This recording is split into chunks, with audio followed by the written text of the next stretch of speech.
Esta es la historia de un lugar mítico, oculto entre las inmensas cumbres del Himalaya, donde ningún hombre llegó nunca antes. Desde tiempos inmemoriales, los más grandes exploradores habían intentado llegar, pero sin conseguirlo. Nadie había nunca desvelado el misterio de Shambhala. Pero el destino quiso que en aquellas montañas intransitables se abriera un camino. Pero solo es para los más valientes. Solo para aquellos que tuvieran la fuerza de medirse a sí mismos sus propios límites.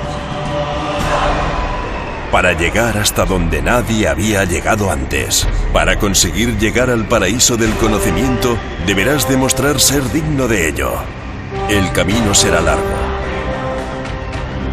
casi infinito. Encontrarás lugares extraordinarios, paisajes maravillosos. Pero no deberás parar hasta que aparezca ante tus ojos el gran portal.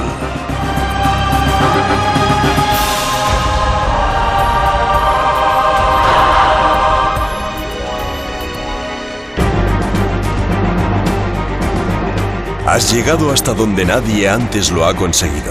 Pero ahora, para cumplir tu gran objetivo, deberás enfrentarte a la prueba más difícil.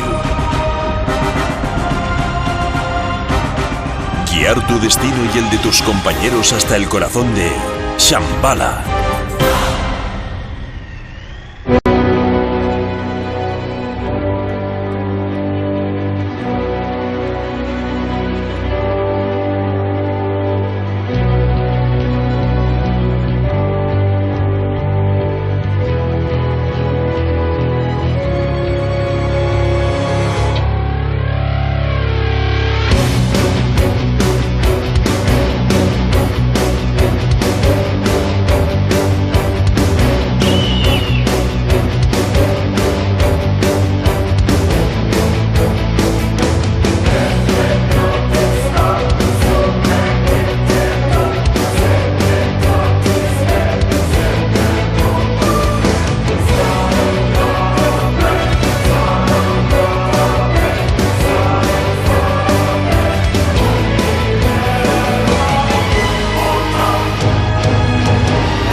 Has demostrado mucho coraje y una gran fuerza. Ahora eres uno de los elegidos. En el futuro llegarán muchos otros con el empeño de querer vivir esta experiencia legendaria. Pero cuidado, solo el que esté a la altura podrá cruzar la puerta milenaria de Shambhala.